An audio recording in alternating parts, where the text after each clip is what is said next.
അതുവരെയും ഇസ്രായേൽ ജനം കണ്ടതിന്റെ വ്യത്യസ്തമായി തെരുവീഥകളിൽ വീണ്ടും ജനിച്ചവൻ ഇറങ്ങി. അതുവരെയും ദാസന്മാരായി നടന്നവർ, പത്രോസും യോഹന്നാനും വീണ്ടും ജനിച്ച യേശു അകത്തുള്ളവരായി ചലിക്കുന്ന മന്ദിരമായി, ദേവാലയമായി വെളിയിൽ ഇറങ്ങിയപ്പോൾ മുടന്തനെ കണ്ടു. മുടന്തനെ കണ്ട ഉടനെ, മകനെ ദേവാലയത്തിൽ വന്നാൽ എന്തെങ്കിലും ചെയ്യാന്നല്ല പറഞ്ഞത്. പത്രോസും യോഹന്നാനും പറഞ്ഞു, ഞങ്ങളെ നോക്ക, ഇങ്ങോട്ട് നോക്ക, ഇങ്ങോട്ട് നോക്ക, ഇങ്ങോട്ട് നോക്ക. ഇതിനകത്തൊരാൾ ഇരിപ്പുണ്ട്, അവന്റെ പേരാ യേശു. പൊന്നും വെളിയിൽ തരാനില്ല, യേശുവിന്റെ നാമത്തിൽ.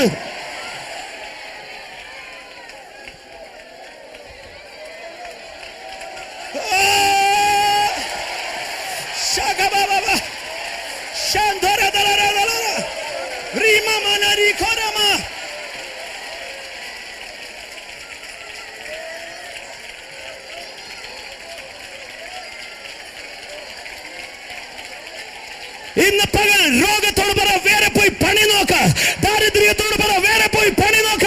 എന്റെ അകത്തിരിക്കുന്നവൻ ഈ ലോകത്തിലേക്കാളും ശക്തമാകിയാൽ, ഈ ഉടമ്പടിയിലെ രക്തത്തില് ഞാനും പങ്കാളിയാകിയാൽ പിശാചിനെ തൊടാൻ സാധിക്കത്തില്ല.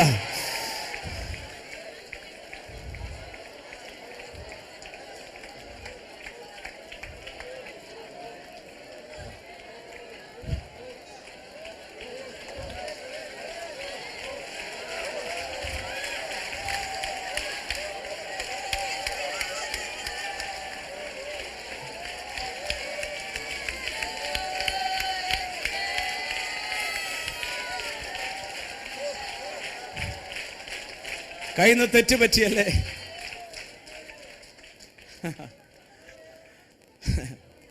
നിന്നെ ഛേദിക്കാൻ നിൽക്കുന്ന കർത്താവല്ല, ഇതാ എന്റെ രക്തം. ഒരു ഭാര്യ ഭർത്ത ബന്ധത്തിൽ പിണക്കങ്ങൾ ഉണ്ടാകും. അതിന്റെ അർത്ഥം ആ ബന്ധം പിരിയുന്നില്ല. ഒരു ദിവസം പിണങ്ങിയിരിക്കും, 2 ദിവസം പിണങ്ങിയിരിക്കാം, പക്ഷെ പിരിയാൻ പറ്റത്തില്ല. അതുപോലെ ആ പാപം ചെയ്യുമ്പോൾ പിതാവുമായിട്ടുള്ള ഒരു കണക്ഷൻ വിട്ടതേ ഉള്ളൂ. അത് നിന്റെ പുത്രത്വത്തെ നശിപ്പിക്കത്തില്ല. ഇന്ന് പകൽ മടങ്ങിവാ, മടങ്ങിവാ, മടങ്ങിവാ. നീ നീതീകരിക്കപ്പെട്ടവൻ, രക്ഷിക്കപ്പെട്ട ദൈവ പൈതലേ. ഓ ഹല്ലേലൂയ.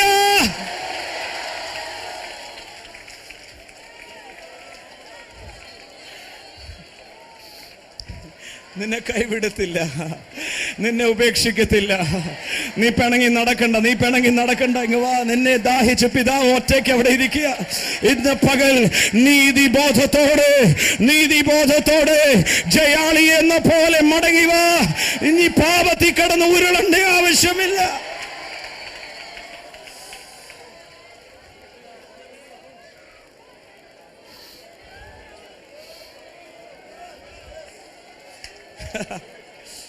പിശാച് വലിയ അപവാദമായി വരുമ്പോൾ, അപവാദി വലിയ മൂർച്ച നിൽക്കുമ്പോൾ കാണാം പിതാവാം ദൈവം നിന്റെ തോളയിൽ കൈയിട്ടുവെന്ന് പറയുന്നേ, നമുക്കങ്ങ് പോയേക്കാം. അപവാദി അപവാദം പറഞ്ഞുകൊണ്ട് അവിടെ നിൽക്കത്തേ ഉള്ളൂ. ഇന്ന് പകൽ നിന്റെ കുടുംബത്തിൽ ഒരു ശാപം ഏക്കത്തില്ല, നിന്റെ കുടുംബത്തിൽ ഒരു ദാരിദ്ര്യം ഏക്കത്തില്ല, നിന്റെ കുടുംബത്തിൽ ഒരു ദുഷ്ടന്റെ പദ്ധതി നടക്കത്തില്ല. ഇന്ന് യേശുവിന്റെ നാമം, ഇന്ന് യേശുവിന്റെ നാമം, ഇന്ന് യേശുവിന്റെ നാമം എല്ലാ നാമത്തെക്കാളും വലിയ നാമമാ. നിന്റെ കുടുംബത്തിൽ ഒരു ബന്ധനം വരത്തില്ല, നിന്റെ കുടുംബത്തിൽ ഒരു പാരമ്പര്യം ശാപം വരത്തില്ല. കാര്യം നീ വീണ്ടും ജനിച്ച പൈതൽ.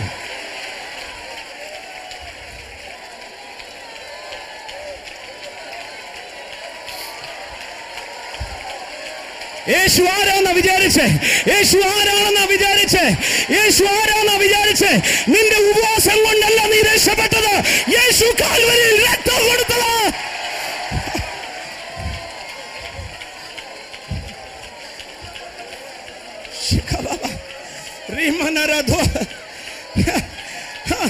ഞാൻ 3 ദിവസം ഉപവസിച്ചത് കൊണ്ട് എന്റെ മകൾക്ക് ജോലി കിട്ടി. നോൺസെൻസ്. നിന്റെ 3 ദിവസം ഉപവാസമല്ല, ദൈവത്തിന്റെ ദീർഘക്ഷമയും കരുതലും നിന്നെ വിടുവിച്ചത്. ഇന്ന് പകൽ അത് മനസ്സിലാക്ക.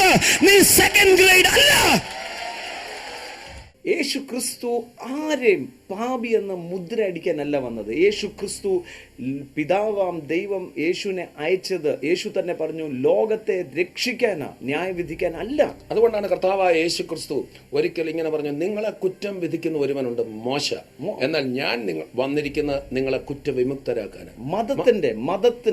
മതത്തിന്റെ നിലനിൽപ്പ് മനുഷ്യനെ പാപി എന്ന മുദ്ര അടിക്കുന്നത്. അതുകൊണ്ടാണല്ലോ അന്നത്തെ പരീശന്മാർ, വെറും മതമല്ല, പരീശ മതം എന്ന് അതിനെ പറയാം. ആ പരീശന്മാർ അന്ന് യേശുക്രിസ്തുവിന്റെ അടുക്കൽ വന്നവരോട് ഒരിക്കൽ ഒരു കുരുടൻ സൗഖ്യമായപ്പോൾ അവന്റെ സാക്ഷ്യം, യേശുവിനെ വിശ്വസിച്ചപ്പോൾ അവൻ ആ പുതിയ സന്തോഷത്തിൽ തുള്ളിച്ചാടുമ്പോൾ, ഇല്ല, നീ അങ്ങനെ സന്തോഷിക്കാൻ വരട്ടെ, നീ മുഴുവനും പാപത്തിൽ പിറന്നവൻ. മാത്രമല്ല അന്നത്തെ കാലത്ത് പാപികൾ എന്നൊരു ഗ്രൂപ്പിന്, അതുകൊണ്ട് ഗോസ്പൽ റൈറ്റേഴ്സിന്റെ അഭിപ്രായമല്ല പാപികൾ എന്നുള്ളത്, ചുങ്കക്കാരും പാപികളെന്ന് അവരെ ആ മതങ്ങൾ വിളിച്ചതാണ്. പാപി, നീ നന്നാകത്തില്ല. യേശു ക്രിസ്തു ലോകത്തിൽ എന്തിനാ വന്നത്? യേശുവിന്റെ രക്തം എന്തിനാ ചീന്തിയത്? വചനത്തിൽ പറയുന്നു, നമ്മെ അവൻ നീതീകരിച്ചിരിക്കുന്നു. We are not sinners. തങ്കബ്രദർ ആ വചനം കേട്ടപ്പോൾ വാസ്തവത്തിൽ ഞാൻ പറഞ്ഞ ഈ ഒരു സ്വാതന്ത്ര്യം പ്രസംഗിക്കുന്നതുകൊണ്ടാണ് 10,000 നമ്മുടെ കൂട്ടത്തിൽ ഓടി വരുന്നത്.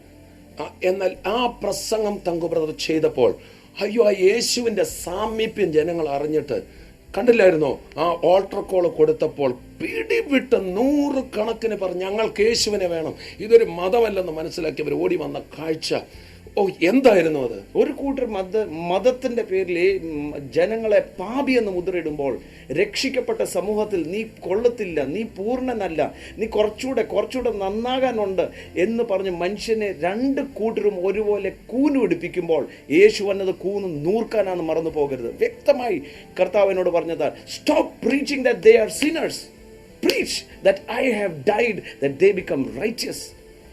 വാസ്തവത്തിൽ പൗലോസ് ആ ചൂടില പറയുന്നത്, ഇതിന്റെ വിപരീതമായി പ്രസംഗിക്കുന്നവർ ഛേദിക്കപ്പെടുവായിരുന്നെങ്കിൽ നന്നായിരുന്നേനെ. It is so glorious. Amen. Yesu മരിച്ചത് ആർക്കാ?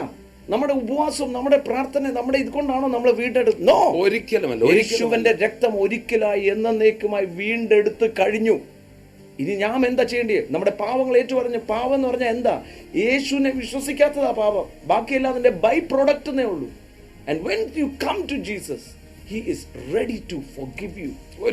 ഒരു ട്രാൻസ്ഫോമറിൽ നിന്ന് പുറപ്പെട്ടു വരുന്ന പവറിൽ ആരെങ്കിലും കയറി പിടിച്ചാൽ അവനിട്ട ഷർട്ട് കൊണ്ടോ അല്ലെ അവന്റെ എന്തെങ്കിലും കൊണ്ടാണോ ആര് തൊട്ടാലും ശക്തമേറിയ ഷോക്ക് അടിക്കും. അതാ യേശു. ആര് തൊടുന്ന മാത്രയിൽ പാപം കരിഞ്ഞു പോവുക. ആര് തൊട്ടാലും ആരും. ഇപ്പോൾ നിങ്ങൾ ഞങ്ങളെ കണ്ടോണ്ടിരിക്കുമ്പോൾ, വീട്ടിൽ നിങ്ങൾ കണ്ടോണ്ടിരിക്കുമ്പോൾ, ഈ ആരും, ഏവർക്കും എന്നൊക്കെ വചനം പറയുന്നത് ഒരു ജാതിയോ മതത്തിന് വേണ്ടി കുത്തകയല്ല. യേശു എല്ലാവർക്കുമാ, കാതോലികമാ, ശ്ലൈഘികമാ ഈ കർത്താവിന്റെ സുവിശേഷം ഇന്ന് പകൽ ഇതേ സാന്നിധ്യം നിങ്ങളുടെ ഭവനങ്ങളിൽ നിന്ന് വ്യാപരിക്കും. യേശുവെ നിങ്ങൾ വിളിക്കുമ്പോൾ ദൈവത്തിന്റെ ജീവൻ വന്ന് നിങ്ങൾ ഒരു പുതിയ സൃഷ്ടിയാകും. പഴയതൊന്നും കഴിഞ്ഞ് ഒരു ബോൾഡ്നെസ്സോടെ. അതുകൊണ്ട് യേശു പറഞ്ഞത്, ധൈര്യത്തോടെ എൻ്റെ അടുക്കൽ വാ, നിങ്ങളുടെ പാപം ക്ഷമിക്കപ്പെട്ടിരിക്കുക. ഇനിയും കുറ്റബോധമുണ്ടോ? വാ, ഞാൻ നിങ്ങൾക്ക് വേണ്ടി ഒരു അഡ്വക്കേറ്റായി പിതാവിന്റെ വലതുഭാഗത്ത് നിന്നിരിക്കുന്നു.